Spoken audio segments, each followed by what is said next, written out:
자, 예수님께서 이제 부활하신 후에 제자들과 또 몇몇 무리의 사람들이 한 집에 모여 있었습니다. 자, 요한은 이들이 모여 있던 이유가 두려웠기 때문이라고 이제 밝히고 있거든요. 두려움 때문에 그들이 어느 한 집에 함께 모여 있었습니다.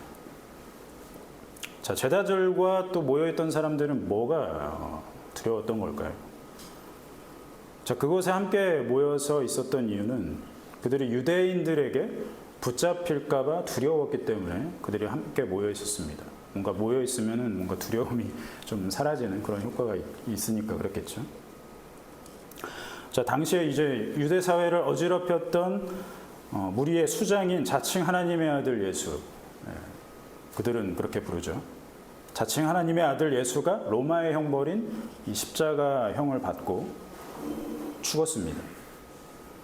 자, 대역죄인이 죽은 거예요. 그들이 봤을 때는. 그러니까 대역죄인인 예수와 함께 있었던 그 무리들, 이 작당들을 이제 토벌하는 계획을 세웠겠죠. 자, 그러니까 유대인들에게 붙잡힐까봐 두려웠던 겁니다. 자, 이런 정황을 봤을 때 그들이 뭔가 예수님께서 십자가에서 죽으시고 부활하셨음에도 불구하고 부활하셨잖아요. 그런데도 불구하고 그들은 두려웠고 뭔가 그 두려움 때문에 그 다음 행동들을 하지 못하고 가만히 있는 상황이잖아요. 안절부절하지 못하고. 자, 이런 정황을 봤을 때 제자들과 또 거기에 함께 모였던 사람들, 이 사람들은 예수님께서 부활하셨다는 그 믿음, 그런 믿음은 우리가 찾아볼 수가 없는 거죠. 예수님께서 부활하셨다는 그 믿음이 있었다면 이들이 두려워하고 뭔가 두려움에 떨어서 함께 모여있을 이유가 없었겠죠. 자, 오늘 본문 25절 같이 읽겠습니다. 25절. 도마가 하는 말이죠. 요한복음 20장 25절입니다. 함께 시작. 다른 제자들이 그에게 이르되 우리가 주를 도와주라니 도마가 이르되 내가 그의 손에 못자국을 보며 내 손가락을 그 못자국에 넣으며 내 손을 그 옆구리에 넣어보지 않고는 믿지 아니하리라. 자, 흔히 제자들 중에서 뭔가 도마가 제일 믿음이 없다. 자, 그 근거로 삼는 구절이 바로 이런 구절들입니다. 과연 그럴까요? 도마가 제일 믿음이 없었을까요? 저는 독인 객긴이라고 생각해요. 그놈이 그놈이다. 도마가 유독 믿음이 없었을까? 저는 그렇게 보지 않습니다. 제 생각에는 도마가 이렇게 뭔가 하는 말들이 세거든요. 14장 5절을 보면 14장 5절에 이제 예수님께서 본인이 길과 진리와 생명이라는 말씀하면서 그 길로 내가 간다 이렇게 했을 때 도마가 이렇게 얘기합니다. 주께서 어디로 가는지 우리가 알지 못하는데 그 길을 어찌 알겠습니까? 그러니까 예수님이 뭐라고 하면은 도마는 옆에서 뭔가 토를 다는, 우리가 모르는데 그 길을 어떻게 알겠습니까? 그래서 어떻게 알고 가겠습니까? 뭔가 이런 어떤 적극적인 언행들을 한단 말이에요, 도마는. 그러니까 요한이 봤을 때, 요한은 제자들 중에서 굉장히 젠틀하잖아요. 뭔가 여린 심령을 갖고 있다고 생각합니다. 그러니까 요한이 봤을 때는 도마의 말의 수위가 센 거예요. 그러니까 도마의 말을 이렇게 적어놓은 겁니다. 내가 그의 손에 못자국을 보면서 내 손가락을 그 못자국에 넣으면서 내 손을 그 옆구리에, 창에 찔린 그 옆구리에 넣어보지 않고는 내가 결단코 믿지 않겠다. 세죠, 좀 수위가. 다른 제자들도 예수님의 부활을 믿지 못하고 있는 상황은 맞습니다. 똑같습니다. 10명의 제자들, 그리고 그 사람들과 함께 했던 사람들은 다 믿음이 없는 거예요, 지금 부활하셨다는. 독인 객긴이죠. 도마의 말은 이런 겁니다. 자기 감각으로 느끼지 않고는 절대로 내가 인정하지도 않고 믿지도 않겠다. 내 감각으로, 내 손으로, 내 눈으로 보고, 내 손으로 만져서 내가 그것을 믿을 수 있지, 그러기 전까지는 내가 믿지 못하겠다. 그러니까 인격적이고 뭔가 구체적인 증거를 도마가 지금 요구하는 거예요. 도마의 말에는 예전에 예수님께서 이제 하셨던 말씀이 아마 이 뇌리에 박혀 있었던 것 같습니다. 4장 48절에서 이제 예수님께서 이렇게 말씀하시거든요. 너희는 표적과 기사를 보지 못하면 도무지 믿지 아니하리라.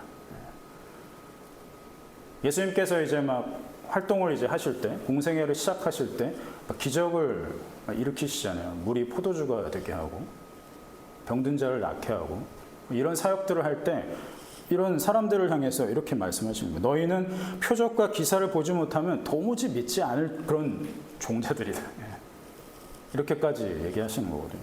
도마의 이 생각에는, 그 뇌리에는 이 말씀이 아마 깊이 박혀있던 것 같아요. 그래서 뭔가 보지 않고는 내가 인정하지 않고 믿지 않겠다는 그런 사고 체계가 생긴 거겠죠. 17세기에 이제 유행했던 영국의 경험론이라는 게 있습니다. 경험주의. 존 로크라는 사람이 이제 경험주의를 표방을 하면서 이제 막 퍼쳤단 말이죠. 이걸 봤을 때 도마가 뭔가 원조예요, 더. 내가 느끼는 것, 그러니까 감각으로, 내가 경험으로 알 수 있는 것이 진정한 지식이다라고 이제 경험주의자들이 얘기하거든요. 그러니까 감각과 증거로만 지식으로 인정할 수 있다. 정말 느낄 수 있고 볼 수 있는 그런 확실한 객관적인 것이 지식이 될 수 있다. 이렇게 생각하는 것과 비슷하죠. 도마의 말은. 도마의 말에서 영감을 얻었을지도 모르겠습니다. 자, 그런데 이런 경험론, 17세기에 유행했던 이 지식체계, 이런 것들은 지금도 뭔가 사람들에게 환호받는 그런 사고체계인 것 같아요. 내가 경험하지 않고는 내가 믿지 못하겠다. 이런 지식체계, 이런 지식체계를 선호하는 사람들이 이 세상에는 많이 있는 것 같습니다. 그러니까 사람들이 기독교 신앙을 거부하는 대표적인 이유가 뭐예요? 하나님이 보이지 않는데 어떻게 믿겠냐? 그거지 않습니까? 있으면 지금 당장 눈앞에 보여달라. 내가 눈으로 보고 내가 손으로 만져봐야 알겠다. 그러니까 이런 사람들의 생각은 뭡니까? 내가 만져보지 않고 내가 보지 않으면 하나님은 없는 게 되는 거예요. 그렇죠? 그 사람들에게는. 그러면서 사람들은 하나님을 믿는 것을 굉장히 뭔가 비논리적이라고 생각하죠. 자기들은 논리적입니까? 내가 보고 내가 느낄 수 없으면 지식으로 인정하지 않겠다는데 그건 논리적인 생각이라고 생각하고, 하나님, 보이지 않는 하나님을 믿는 것은 마치 비논리적인 것처럼 생각한단 말이죠. 그렇게 판단합니다. 추상적이고 현실에 존재하지는 않지만 마치 있는 것처럼 생각해서 믿는다. 너희는 그렇게 믿고 있어. 기독교인들을 향해서 그렇게 얘기하죠. 없는데, 사실은 없는데 있는 것처럼 여겨서 거기서 뭔가 마음의 평안을 얻는 거 아니냐. 그게 너희가 믿는 하나님의 존재 아니냐. 많은 사람들이 기독교를 그렇게 바라봅니다. 그러면은 우리가 좀 팩트 체크를 해볼 수 있겠죠. 내가 눈으로 보고 손으로 만진 감각으로 얻은 것은 과연 절대 지식이 될 수 있는가? 그렇다면 그것은 얼마나 지속될 수 있는 지식인가? 내 감각으로 느껴진 것은 믿을 수 있다면 그것은 영원한 지식이 될 수 있는가? 결론부터 얘기하면 보장할 수 없습니다. 내가 느꼈다고 어떤 증거를 확실히 얻어서 내가 그것을 내 절대적인 지식으로 장착을 했는데 그것이 영원한 지식으로 될 수 있냐? 그걸 한번 따져보죠. 성경에 뭐 수많은 근거가 가득합니다. 한 군데만 보면 이스라엘이 이제 이집트에서 노예로 생활하다가 하나님께서 모세를 이제 지도자로 삼죠. 그러면서 이제 이스라엘을 이집트에서 탈출시킵니다. 이걸 출애굽 사건이라고 부르죠. 자, 이집트에서 탈출하긴 했지만 뭔가 이들에게 보장된 건 광야였습니다. 광야 생활이에요. 힘든 생활. 뭔가 힘든 노예 생활에서 탈출했으면 뭔가 보장되는 생활이 주어져야 될 거 아니에요. 근데 그들에게 보장된 게 광야 생활이었다는 거죠. 황량한 광야, 말 그대로. 광야니까 먹을 게 없습니다. 뭐 어떤 곳은 뭐 풀 한 포기도 나지 않는, 뭐 오아시스도 있을 수 있겠지만 풀 한 포기 나지 않는 땅이 대부분인 게 광야잖아요. 이스라엘이 이제 먹을 걸 달라고 아우성 쳤습니다. 처음에는 이집트에서 바리바리 쌓아갖고 와가지고 먹을 게 좀 있었죠. 그거 다 먹으니까 우리 돌아가는 게 좋지 않냐. 먹을 것도 없는데 먹을 게 뚝 떨어졌잖아요. 하나님께 먹을 거 달라고 아우성 칩니다. 그러니까 뭘 주십니까? 만나를 주시죠. 자, 민수기 11장을 보면 만나의 생김새가 나와요. 민수기 11장을 좀 미리 찾아주시면 좋을 것 같습니다. 만나가 뭐냐? 진주 모양으로 여기서 묘사합니다. 진주 모양으로 된 아주 작겠죠, 뭔가. 진주 모양으로 된 동그란 어떤 하나의 씨앗 같은 생김새였습니다. 그 만나는 이 세상에 어떤 존재하는 식량이 아니었어요. 하나님께서 창조해서 새벽에 이슬이 내릴 때 같이 내려주십니다. 그래서 자고 일어나면 이제 만나가 막 어떻게 보면 꽃이 피듯이 막 열려 있는 거죠. 그러니까 뭐 수고할 것도 없어요. 뭐 땅 파고 막 이렇게 할 필요도 없습니다. 그냥 잡아서 주머니에 넣으면 돼요. 그게 하루치 식량이 되는 겁니다. 다음 날이 되면 또 똑같이 또 내려져 있어요. 하나님께서 창조해서 내려주신 식량이라는 거죠. 아마 제가 추측하건대 이 만나에 들어있는 영양소는 아마 완벽했을 거라고 추측합니다. 그러니까 만나만 먹어도 포만감이 생기고 뭔가 우리 몸에 필요한 필수 영양소들이 다 충전이 되는 거죠. 만나만 먹어도. 물도 필요 없어요. 수분까지 공급해 줍니다. 다른 것들을 골고루 먹지 않고서 만나만 먹어도 충분히 광야를 버텨갈 수 있는. 그러니까 하나님께서 주셨겠죠. 하나님이 주신 게 부족할 것 같지는 않습니다. 충분했을 거라고 생각합니다. 제가 꿈꾸는 게 바로 이런 거예요. 이 알약만 먹으면 배가 부르고 막 모든 영양소가 막 채워지고 하루에 하나만 먹으면. 안타깝게 이런 기술은 아직 온 것 같습니다. 자, 민수기 11장을 좀 보면 4절과 5절 한번 찾아볼까요? 민수기 11장 4절과 5절입니다. 우리 함께 한 목소리로 읽어보겠습니다. 민수기 11장 4절과 5절 시작. 그들 중에 섞여 사는 다른 인종들이 탐욕을 품음에 이스라엘 자손도 다시 올게 이르되 누가 우리에게 고기를 주어 먹게 하랴. 우리가 애굽에 있을 때에는 혹시 생선과 오이와 참외와 부추와 파와 마늘들을 먹은 것이 생각나고. 여기서 뭐 다른 인종들이 탐욕을 품어서 뭐 고기를 달라고 했다 뭐 이렇게 나오는데, 그러면 이스라엘은 죄가 없냐? 똑같은 그놈이다 생각합니다. 변명이 될 수 없어요. 다른 인종이 불평해서 우리가 어쩔 수 없이 요구했다. 변명입니다. 그러니까 이스라엘이나 다른 민족이나 똑같은 거예요. 그들은 만나로 만족하지 않았습니다. 진짜 그런 알약이 있다면 뭐 진짜 그럴 것 같아요. 그 알약 먹었는데 필요 없는데 괜히 라면 끓여 먹고 피자 시켜 먹고 할 것 같아요. 저는 알약이 나와도 똑같은 거죠. 지금 이스라엘이 그런 겁니다. 만나만 먹어도 충분한데도 불구하고 애굽에 있었을 때 먹었던, 근데 생각해 보면 노예로 있었는데 뭐 이렇게 뭐 풍족하게 먹었을 것 같지는 않아요. 그렇죠? 근데도 그게 생각난다는 거죠. 부족한 거예요, 만나로는. 살펴보고 싶은 건 이런 겁니다. 경험에서 절대적인 지식을 얻었다고 해서 그것이 영원한 지식이 되냐?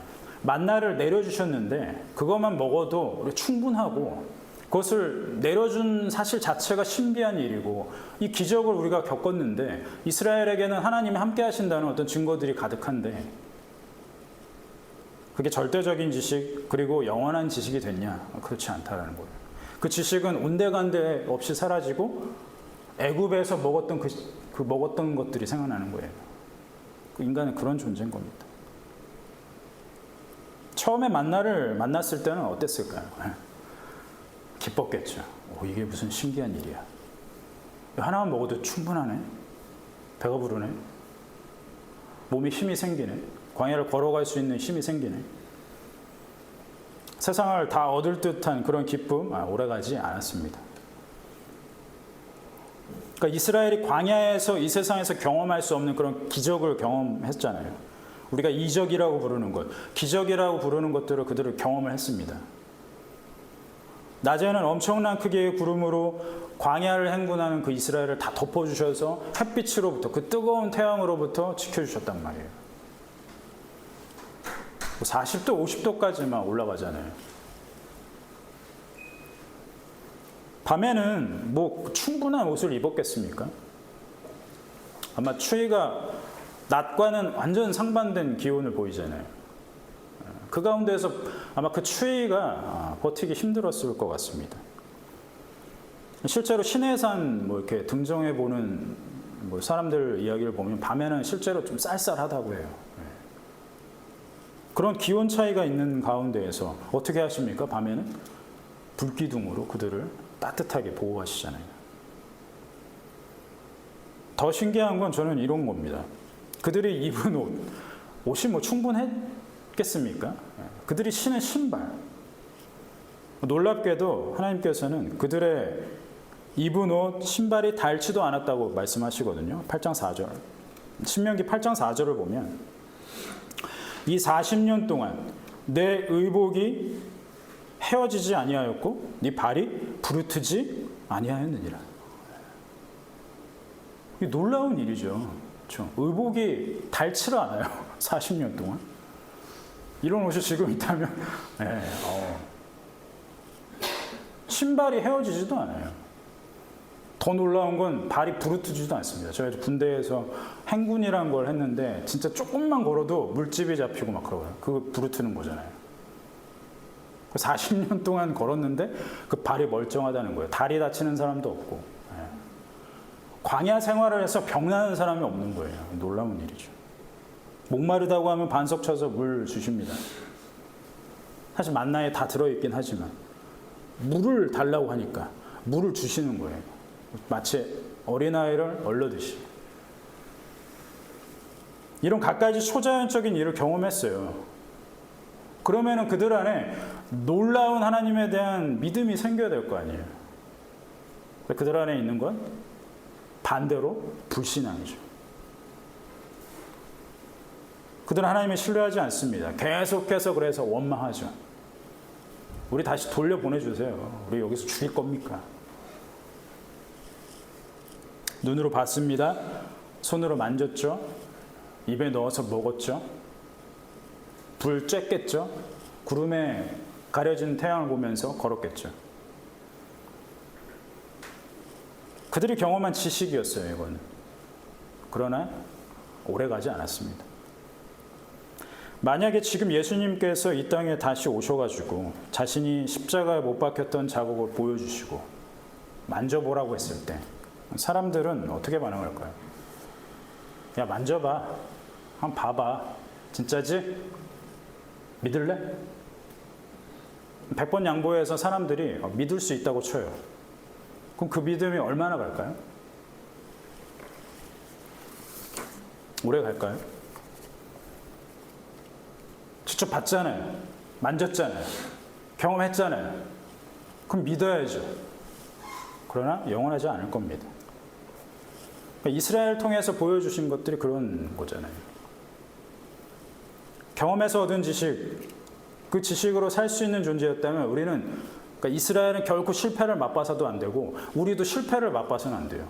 우리가 경험한 하나님이 있다면 그 경험으로 우리는 지식이 충만해야 될 텐데, 하나님 아는 지식이 충만해야 될 텐데 그것으로 살 수 있냐는 거예요. 계속해서. 그렇지 못하죠. 우리의 존재가 그런 거죠. 저는 부족한 남편입니다. 부부 생활만 해도 그렇잖아요. 아내가 막 진리를 깨닫게 합니다.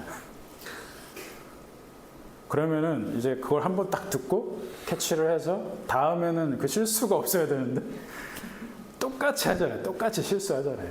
영원하지 못해요. 경험한다고 해도. 그러면서 회개를 해야죠. 자, 이 만나 이야기의 클라이막스를 한번 확인하겠습니다. 신명기 8장 1절에서 3절인데요. 제가 읽어드리겠습니다. 신명기 8장 1절에서 3절 말씀입니다. 내가 오늘 명하는 모든 명령을 너희는 지켜 행하라. 그리하면 너희가 살고 번성하고 여호와께서 너희의 조상들에게 맹세하신 땅에 들어가서 그것을 차지하리라. 네 하나님 여호와께서 이 40년 동안에 너에게 광야 길을 걷게 하신 것을 기억하라. 이는 너를 낮추시며 너를 시험하사 네 마음이 어떠한지 그 명령을 지키는지 지키지 않는지 알려 하심이라. 너를 낮추시며 너를 줄이게 하시며 또 너도 알지 못하며 네 조상들도 알지 못하던 만나를 너에게 먹이신 것은 사람이 떡으로만 사는 것이 아니요 여호와 입에서 나오는 모든 말씀으로 사는 줄을 네가 알게 하려 하심이니라. 아멘. 만나를 내려주신 이유에 대해서 아주 정확하게 명확하게 그 이유를 설명해 주시고 있습니다. 그 하나님의 말씀, 그 하나님의 입에서 나오는 말씀, 그러니까 만나로 사는 것이 아니라 물론 하나님께서 주신 것이지만 그것으로 사는 것이 아니라 하나님의 입에서 나오는 모든 말씀으로 사는 줄을 알게 하시려고 만나를 주셨다는 거예요. 보여주시고 먹여주신다는 겁니다. 눈으로 보게 하고 손으로 만지게 하신다는 거예요. 그래서 그러니까 오늘 주제로 바꾸면 이런 거죠. 경험이 아니라 말씀으로 믿고 살 수 있는 겁니다. 그러면 오늘 본문으로 한번 다시 돌아오시죠. 오늘 본문의 29절을 함께 읽겠습니다. 요한복음 20장 29절 함께 시작. 예수께서 이르시되 너는 나를 본받는 고로 믿느냐 보지 못하는 고로 보지 못하고 믿는 자는 복되도다 하시니.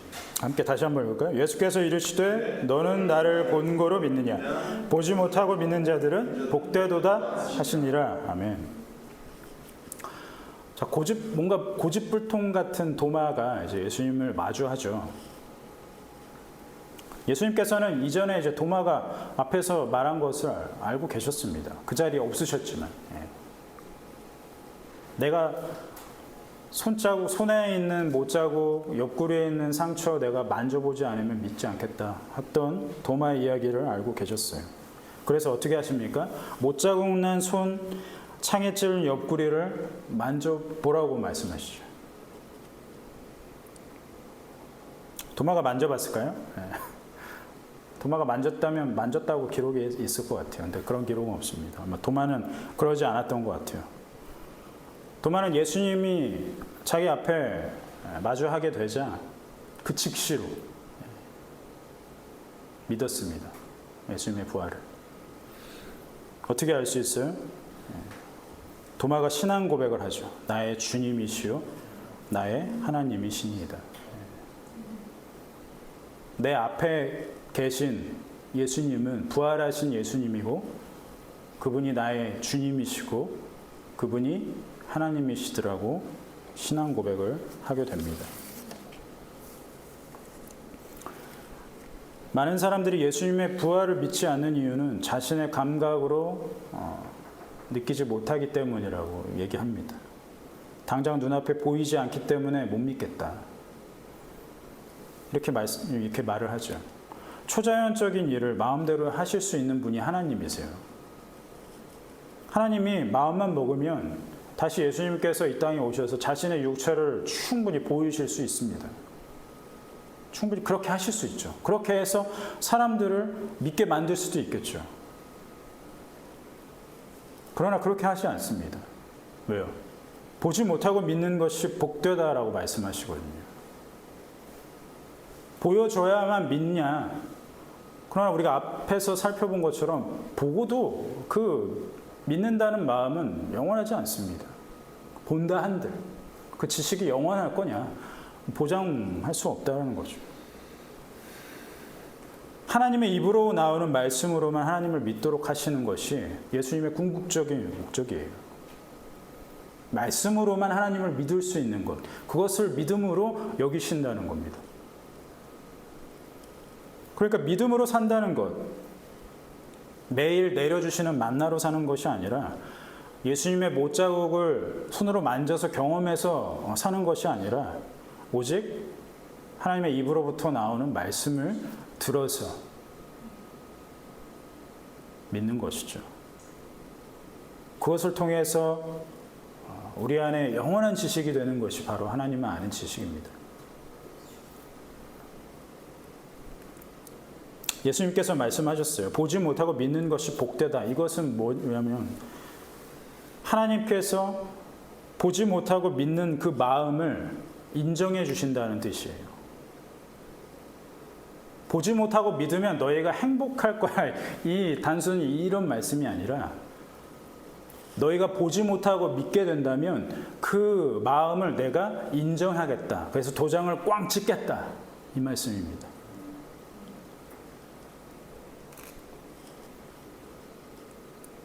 베드로가 같이 있었잖아요. 그 현장에.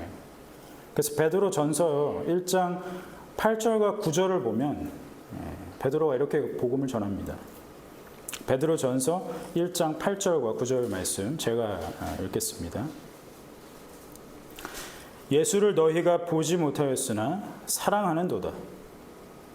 이제도 보지 못하나 믿고 말할 수 없는 영광스러운 즐거움으로 기뻐하니 믿음의 결국 곧 영혼의 구원을 믿음이라. 아멘. 다시 한번 읽겠습니다. 예수를 너희가 보지 못하였으나 사랑하는도다. 이제도 보지 못하나 믿고 말할 수 없는 영광스러운 즐거움으로 기뻐하니 믿음의 결국 곧 영혼의 구원을 받음이라. 아멘. 베드로는 알고 있었어요. 왜요? 승천하셨잖아요. 예수님께서. 이제 육체로는 우리와 함께하지 않는 그 예수님. 그래서 이 제자들 이후에 있는 사람들은 모두 다 어떻게 되는 거예요? 예수님을 보지 못하고 예수님을 믿어야 되는 거예요. 그렇죠? 보지 못하고 믿는 것이 복되다. 우리에게도 적용되는 거죠. 예수를 너희가 보지 못하였으나 그분을 너희가 사랑하는도다. 이제 영원히 보지 못하나 믿고 말할 수 없는 영광스러운 즐거움으로 가득하다는 거예요, 우리가. 그래서 믿음의 결국 뭡니까? 영혼의 구원을 우리가 받는다는 것이죠. 보지 못하고 믿음으로써. 여리고성의 라합이 그랬죠. 라합은 하나님을 본 적도 없고 만나를 먹은 사람도 아니고. 라합의 믿음은 어떻게 생깁니까? 하나님에 대해서 들었어요. 라합은. 여리고성에서 살면서 점점 이제 이스라엘이 가나안 땅으로 막 오잖아요. 가나안 땅으로 막 오는데 그 가운데 있었던 일들에 대해서 막 얘기가 막 소문이 막 번지는 거예요. 가나안 땅에. 여리고성에 그 소문이 막 들리는 겁니다. 야, 홍해를 갈라서 거기를 그 땅을 밟으면서 그들이 왔대. 그걸 하신 게 이스라엘의 여호와란 분이래. 야, 너무 무섭지 않냐? 그런 하나님이 우리가 생각했을 때 너무 두렵지 않냐? 그런 하나님, 물론 하나님이라는 소리는 안 했겠죠. 신이라고 표현했겠죠. 그런 신이라면 나는 믿을 수 있을 것 같아. 그러면서 라합 가운데 그 믿음이 들어간 거잖아요. 그래서 그 하나님을 향해서 우리 가족도 구원을 해줘. 우리 가족은 꼭 구원을 해줘. 하나님, 나는 믿고 있어. 나는 본 적은 없지만 내가 손으로 잡아서 느낀 건 아니지만 내가 그 하나님에 대한 이야기를 들었을 때 나는 믿을 수 있었어. 그래서 나는 하나님을 믿는 마음이 있어. 그러니 우리 가족 구원해줘. 이게 라합 이야기잖아요. 경험에서 얻는 지식 영원할 수 없습니다. 잠깐 그 지식으로 자리 잡는다고 해도 영원하지 않아요. 우리 앞에 당장 만나가 내려서 우리가 그것을 먹고 하나님 살아계시는구나. 하나님 역사하시는구나. 그 지식으로 사는 것이 아니라는 거죠. 말씀으로 사는, 그래서 말씀 가운데에서 우리에게 들려지는 그 복음의 이야기를 통해서 하나님을 경험하는 것만이 영원한 지식이 될 수 있다는 겁니다. 이 말씀 가운데 우리 일상의 삶에서 그 충만한 기쁨으로, 베드로가 이야기한 것처럼 그 충만한 즐거움으로 풍성한 삶을 살기를 바랍니다. 아멘. 또 말씀을 기억하면서 함께 기도하겠습니다.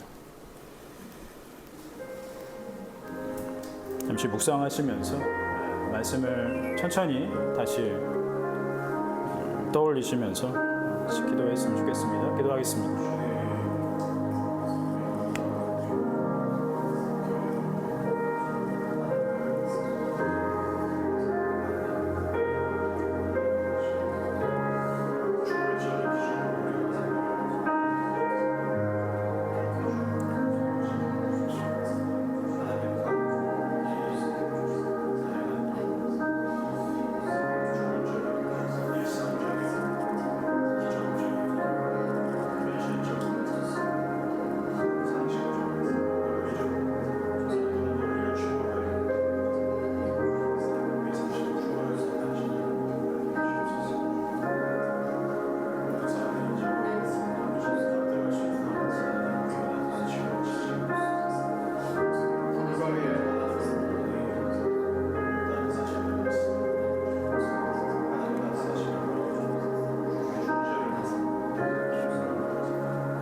주님 한나의 기도를 기억을 합니다. 주님께서는 죽이시기도 하고 살리시기도 한다는 그 놀라운 고백을 다시 한번 기억할 때 우리의 인생의 모든 주권이 하나님께 있습니다. 주님은 때론 주시기도 하지만 다시 가져가시기도 하는 분인 것을 알고 있습니다. 우리가 경험해서 하나님을 믿겠다고 한다면 하나님 우리에게 뭔가 주셨을 때, 허락하셨을 때는 하나님을 믿지만 다시 가져가시면 우리의 믿음은 어떻게 되겠습니까? 주셨을 때만 하나님을 믿겠습니까? 많은 사람들이 때론 우리의 모습도 뭔가 주어졌을 때만 하나님을 기억하고 감사하고 하나님께 반응하는 그런 얕은 믿음, 사실상 그 믿음이 아닌데 그런 모습으로 우리가 살아가지 않습니까? 주의 하나님의 그 주권 안에서 주셔도 다시 가져가셔도 오직 주님만 찬양하겠습니다라는 욥의 고백처럼 우리에게 만져지는 것이 없고 보여지는 것이 없고 그럼에도 불구하고 늘 우리에게 말씀하시는 그 말씀이 있기 때문에 우리가 하나님을 믿고 나아간다는 그 믿음의 신앙 고백이 우리의 일상의 삶 가운데 가득할 수 있도록 성령으로 충만하게 인도하여 주시옵소서. 그 고백을 복되다고 인치시는 그 하나님의 음성을 날마다 듣게 하여 주시옵소서. 보지 못하고 믿는 것이 복되다라고 말씀하시는 그 말씀 가운데 우리의 인생을 주께 맡기며 나아갈 수 있는 또 부활의 주님을 늘 소망하고 기억하고 그래서 예배로 늘 나갈 수 있는 우리 인생들이 다 될 수 있도록 인도하여 주시옵소서. 예수 그리스도의 은혜와 하나님 아버지의 크신 사랑과 성령 하나님께서 우리 가운데 역사하시는 그 임마누엘의 하나님, 그분 앞에 머리 숙여 예배하는 무리와 주의 온 교회 위에 이제부터 영원까지 항상 함께 있을지어다. 아멘.